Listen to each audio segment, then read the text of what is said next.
Matius 23. Yesus mengecam ahli-ahli Taurat dan orang-orang Farisi. Maka berkatalah Yesus kepada orang banyak dan kepada murid-muridnya, katanya, ahli-ahli Taurat dan orang-orang Farisi telah menduduki kursi Musa. Sebab itu turutilah dan lakukanlah segala sesuatu yang mereka ajarkan kepadamu. Tetapi janganlah kamu turuti perbuatan-perbuatan mereka, karena mereka mengajarkannya tetapi tidak melakukannya. Mereka mengikat beban-beban berat, lalu meletakkannya di atas bahu orang, tetapi mereka sendiri tidak mau menyentuhnya. Semua pekerjaan yang mereka lakukan hanya dimaksud supaya dilihat orang. Mereka memakai tali sembahyang yang lebar dan jubah yang panjang. Mereka suka duduk di tempat terhormat, dalam perjamuan, dan di tempat terdepan di rumah ibadat. Mereka suka menerima penghormatan di pasar dan suka dipanggil rabi. Tetapi kamu, janganlah kamu disebut rabi, karena hanya satu rabimu dan kamu semua adalah saudara.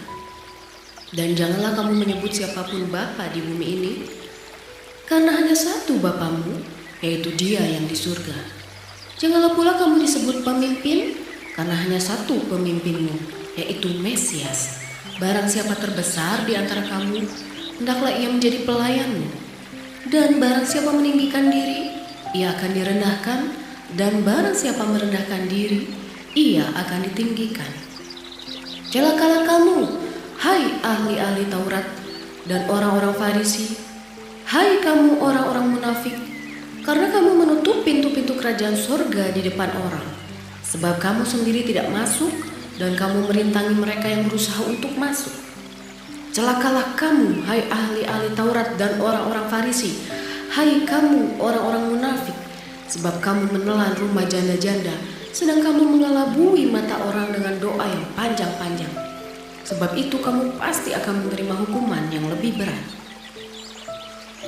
Celakalah kamu, hai ahli-ahli Taurat dan orang-orang Farisi, hai kamu orang-orang munafik, sebab kamu mengarungi lautan dan menjelajah daratan untuk mentobatkan satu orang saja menjadi penganut agamamu, dan sesudah ia bertobat, kamu menjadikan dia orang neraka yang 2 kali lebih jahat daripada kamu sendiri. Celakalah kamu, hai pemimpin-pemimpin buta, yang berkata, bersumpah demi bait suci, sumpah itu tidak sah, tetapi bersumpah demi emas bait suci, sumpah itu mengikat.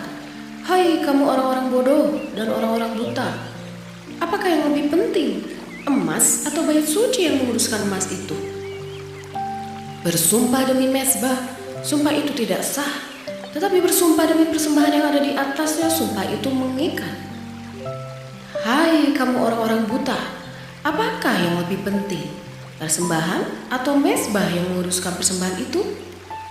Karena itu barang siapa bersumpah demi mezbah, ia bersumpah demi mezbah dan juga demi segala sesuatu yang terletak di atasnya.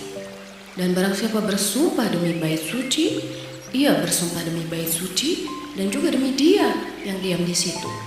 Dan barang siapa bersumpah demi sorga, ia bersumpah demi tahta Allah dan juga demi Dia yang bersemayam di atasnya. Celakalah kamu, hai ahli-ahli Taurat dan orang-orang Farisi, hai kamu orang-orang munafik, sebab persepuluhan dari selasi, adas manis dan jintan kamu bayar, tetapi yang terpenting dalam hukum Taurat kamu abaikan, yaitu keadilan dan belas kasihan dan kesetiaan. Yang satu harus dilakukan dan yang lain jangan diabaikan. Hai kamu pemimpin-pemimpin buta, nyamuk kamu tapiskan dari dalam minumanmu, tetapi unta yang di dalamnya kamu telan. Celakalah kamu, hai ahli-ahli Taurat dan orang-orang Farisi, hai kamu orang-orang munafik, sebab kamu sama seperti kuburan yang dilabur putih, yang sebelah luarnya memang bersih tampaknya, tetapi yang sebelah dalamnya penuh tulang belulang dan pelbagai jenis kotoran. Demikian jugalah kamu, di sebelah luar kamu tampaknya benar di mata orang, tetapi di sebelah dalam kamu penuh kemunafikan dan kedurjanaan. Celakalah kamu, hai ahli-ahli Taurat dan orang-orang Farisi, hai kamu orang-orang munafik, sebab kamu membangun makam nabi-nabi dan memperindah tugu orang-orang saleh dan berkata, jika Jika kami hidup di zaman nenek moyang kita, tentulah kami tidak ikut dengan mereka dalam pembunuhan nabi-nabi itu. Tetapi dengan demikian kamu bersaksi terhadap diri kamu sendiri bahwa kamu adalah keturunan pembunuh nabi-nabi itu. Jadi penuhilah juga takaran nenek moyangmu. Hai kamu ular-ular, hai kamu keturunan ular beludak, bagaimanakah mungkin kamu dapat meluputkan diri dari hukuman neraka? Sebab itu lihatlah, aku mengutus kepadamu nabi-nabi, orang-orang bijaksana dan ahli-ahli Taurat. Separuh di antara mereka akan kamu bunuh dan kamu salibkan. Yang lain akan kamu sesah di rumah-rumah ibadatmu dan kamu aniaya dari kota ke kota. Supaya kamu menanggung akibat penumpahan darah orang yang tidak bersalah, mulai dari Habel orang benar itu sampai kepada Zakaria orang Berehia yang kamu bunuh di antara tempat kudus dan mezbah. Aku berkata kepadamu, sesungguhnya semuanya ini akan ditanggung angkatan ini. Keluhan terhadap Yerusalem. Yerusalem, Yerusalem, engkau yang membunuh nabi-nabi dan melempari dengan batu orang-orang yang diutus kepadamu. Berkali-kali aku rindu mengumpulkan anak-anakmu, sama seperti induk ayam mengumpulkan anak-anaknya di bawah sayapnya. Tetapi kamu tidak mau. Lihatlah, rumahmu ini akan ditinggalkan dan menjadi sunyi. Dan aku berkata kepadamu, mulai sekarang kamu tidak akan melihat aku lagi, hingga kamu berkata, diberkatilah dia yang datang dalam nama Tuhan. Matius 24. Khotbah tentang akhir zaman. Bait Allah akan diruntuhkan. Sesudah itu Yesus keluar dari bait Allah lalu pergi. Maka datanglah murid-muridnya dan menuju kepada bangunan-bangunan bait Allah. Ia berkata kepada mereka, kamu melihat semuanya itu. Aku berkata kepadamu, sesungguhnya tidak satu batu pun di sini akan dibiarkan terletak di atas batu yang lain. Semuanya akan diruntuhkan. Permulaan penderitaan. Ketika Yesus duduk di atas bukit Zaitun, datanglah murid-muridnya kepadanya untuk bercakap-cakap sendirian dengan dia. Kata mereka, katakanlah kepada kami, bila manakah itu akan terjadi, dan apakah tanda kedatanganmu dan tanda kesudahan dunia? Jawab Yesus kepada mereka, waspadalah supaya jangan ada orang yang menyesatkan kamu. Sebab banyak orang akan datang dengan memakai namaku dan berkata, akulah Mesias, dan mereka akan menyesatkan banyak orang. Kamu akan mendengar deru perang atau kabar-kabar tentang perang, namun berawas-awaslah jangan kamu gelisah. Sebab semuanya itu harus terjadi, tetapi itu belum kesudahannya. Sebab bangsa akan bangkit melawan bangsa, dan kerajaan melawan kerajaan. Akan ada kelaparan dan gempa bumi di berbagai tempat. Akan tetapi semuanya itu barulah permulaan penderitaan menjelang zaman baru. Pada waktu itu kamu akan diserahkan supaya disiksa, dan kamu akan dibunuh, dan akan dibenci semua bangsa oleh karena namaku. Dan banyak orang akan murtad, dan mereka akan saling menyerahkan dan saling membenci. Banyak nabi palsu akan muncul dan menyesatkan banyak orang. Dan karena makin bertambahnya kedurhakaan, maka kasih kebanyakan orang akan menjadi dingin. Tetapi orang yang bertahan sampai pada kesudahannya akan selamat. Dan Injil kerajaan ini akan diberitakan di seluruh dunia menjadi kesaksian bagi semua bangsa.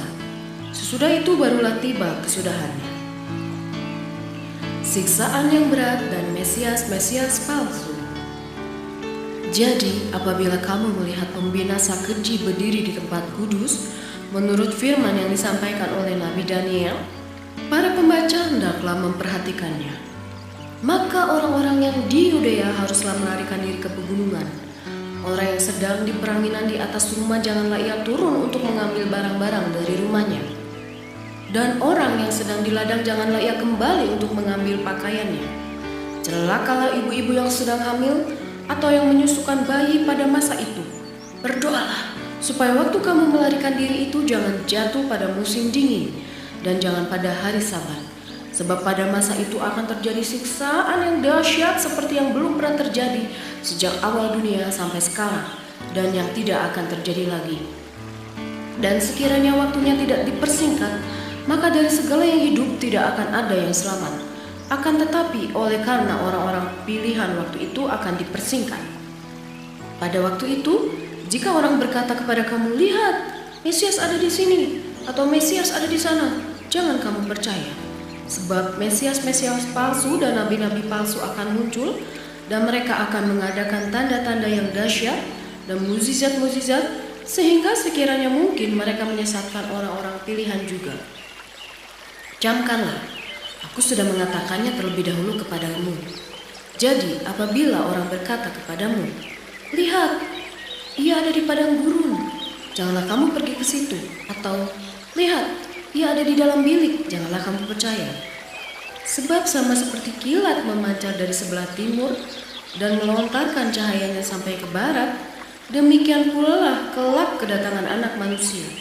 Di mana ada bangkai, di situ burung nazar berkerumun. Kedatangan Anak Manusia, perumpamaan tentang pohon ara.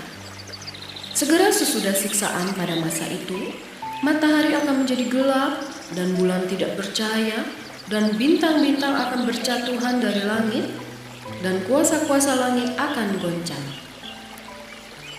Pada waktu itu akan tampak tanda Anak Manusia di langit, dan semua bangsa di bumi akan meratap, dan mereka akan melihat Anak Manusia itu datang di atas awan-awan di langit dengan segala kekuasaan dan kemuliaannya. Dan ia akan menyuruh keluar malaikat-malaikatnya dengan meniup sangkakala yang dahsyat bunyinya, dan mereka akan mengumpulkan orang-orang pilihannya dari keempat penjuru bumi, dari ujung langit yang satu ke ujung langit yang lain. Tariklah pelajaran dari perumpamaan tentang pohon ara. Apabila ranting-rantingnya melembut dan mulai bertunas, kamu tahu bahwa musim panas sudah dekat. Demikian juga jika kamu melihat semuanya ini, ketahuilah bahwa waktunya sudah dekat, sudah di ambang pintu. Aku berkata kepadamu, sesungguhnya angkatan ini tidak akan berlalu sebelum semuanya ini terjadi. Langit dan bumi akan berlalu, tetapi perkataanku tidak akan berlalu. Tetapi tentang hari dan saat itu tidak seorang pun yang tahu. Malaikat-malaikat di surga tidak, dan Anak pun tidak, hanya Bapa sendiri. Nasihat supaya berjaga-jaga. Sebab sebagaimana halnya pada zaman Nuh, demikian pula halnya kelak pada kedatangan Anak Manusia. Sebab sebagaimana mereka pada zaman sebelum air bah itu makan dan minum, kawin dan mengawinkan, sampai kepada hari Nuh masuk ke dalam bahtera, dan mereka tidak tahu akan sesuatu, sebelum air bah itu datang dan melenyapkan mereka semua. Demikian pula lah halnya kelak pada kedatangan Anak Manusia. Pada waktu itu, kalau ada dua orang di ladang, yang seorang akan dibawa dan yang lain akan ditinggalkan. Kalau ada dua orang perempuan sedang memutar batu kilangan, yang seorang akan dibawa dan yang lain akan ditinggalkan. Karena itu berjaga-jagalah, sebab kamu tidak tahu pada hari mana Tuhanmu datang.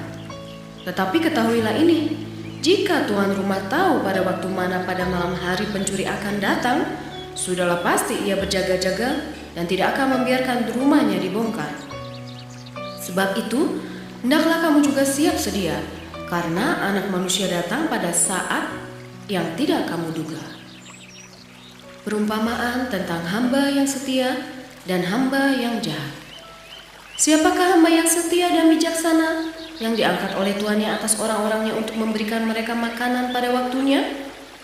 Berbahagialah hamba yang didapati tuannya melakukan tugasnya itu ketika tuannya itu datang. Aku berkata kepadamu, sesungguhnya tuannya itu akan mengangkat dia menjadi pengawas segala miliknya. Akan tetapi apabila hamba itu jahat dan berkata di dalam hatinya, "Tuanku tidak datang-datang," lalu ia mulai memukul hamba-hamba lain dan makan minum bersama pemabuk-pemabuk, maka tuan hamba itu akan datang pada hari yang tidak disangkakannya dan pada saat yang tidak diketahuinya, dan akan membunuh dia dan membuat dia senasib dengan orang-orang munafik. Di sanalah akan terdapat ratapan dan kertakan gigi. Amin.